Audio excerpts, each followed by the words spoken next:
Hey everybody, I'm going to talk a little bit today about,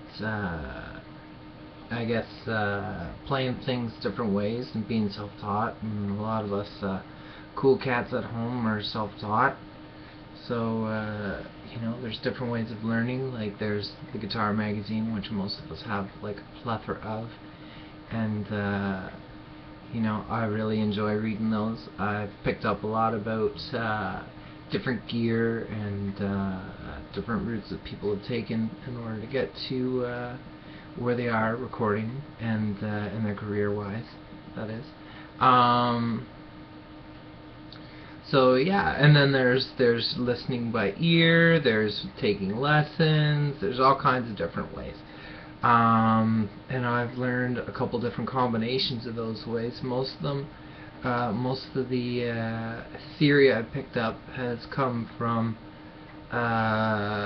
little pieces here and there that most of us say we don't know any theory, but if you do a little bit of memory work, and it doesn't take much at all, you could probably learn way farther than I can. Say for instance, theory-wise, say for me, finding different notes on the neck, I didn't memorize them all yet, but I do know a couple tricks, right? There's the tuning, right? So 5th fret is going to be the next one open, right? So that's 2 different places on the neck, right? And then there's also 12th fret, 12th fret, 12th fret, like tuning wise. So like for instance, there's something that I'll play, there's a couple different ways that I'll play Whole Lotta Love, and they're probably all wrong depending on who's listening, but if they sound good and my rhythm's good, then hopefully you can listen to it, So the one that I used to do, or first picked up, would be just with a slide.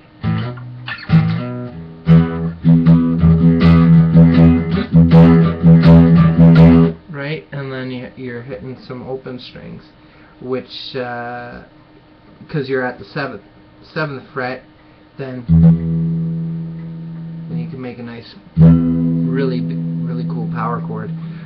Something I picked up just the other day. I was playing, and then I'm thinking, oh, that sounds pretty good too. It's like with a hammer on from 3 to 5, and then open E minor, right? So it's a slightly different way of playing it. And then there's the 12th fret, which is in the guitar magazines and in the articles, that's where they say to actually play it. But as you can see on a classical guitar, it's a little more tricky because that's right where it joins the neck. So which opens up other possibilities of harmonizing, because then you can play it say here on your acoustic, and then the 12th fret on your electric, right? So, and the other one sounds like this. It's more like,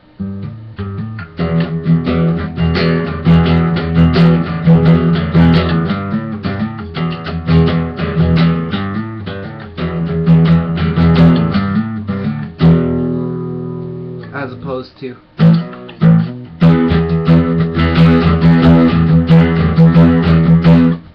right? But the rhythm's the same.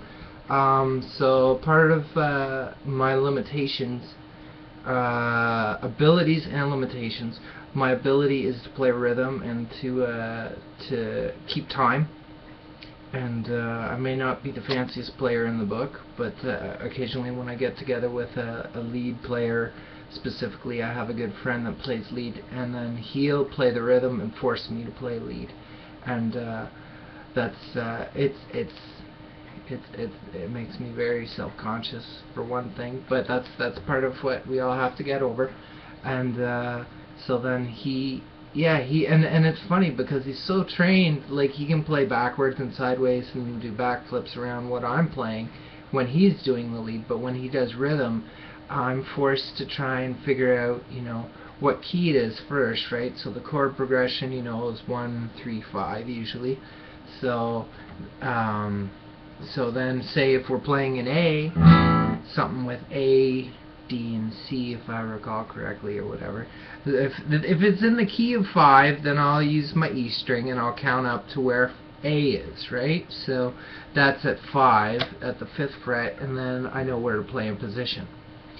So there's just a couple tricks that I learned, or to remember, you know, in between where the frets excuse me, the frets are and where the notes are, right? It's a half step between B and C and E and F, and everything else is 2 frets, right? It's a lot easier than it sounds, you know, because if you're counting it out, then you're going E, F, G, right? A, B, C, D, E,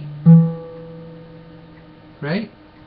So that it's kind of cool that way. Like I don't know how best to explain everything I know, you know, because it's little bits and pieces here and there. But you know, for me, the most important thing is kind of falling into the song-based people on here, people playing their songs and singing. I should sing a little more, I know, but singing and playing at the same time is a little trickier, you know. And I really want to get the rhythm down, and I've noticed that over the past 2.5 years, or however long I've been recording on here, my mistakes have gone down, so that's really good. Well, for me personally, it's a goal, you know.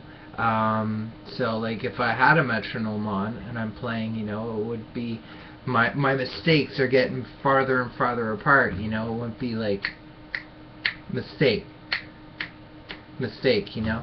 Then I would get like a, you know, a span where I'd play how many beats before I have a mistake, and even then hopefully I can try and cover them up. Or some of you folks might think that that's you know, one of them happy mistakes that apparently happen in music, but usually I can tell where it is. Like for instance, the one where I have the string slip, and then I totally had to figure out where else to play it because that whole string was out of tune, and rather than stopping, you know, and blowing my whole rhythm, which was actually going pretty good, I did a little thinking on my feet, and I found somewhere else where I could play it. And you know, it was that for me was a happy mistake. That, you know, say if I was recording, we'd just go back and redo the whole thing. But because it's, you know, for learning purposes and, you know, kind of for posterity, which is how I kind of view all my recording on here, is just, you know, it's for me to track my progress and to track you know, where I've gone, and I've recorded a lot more than I thought I could, really.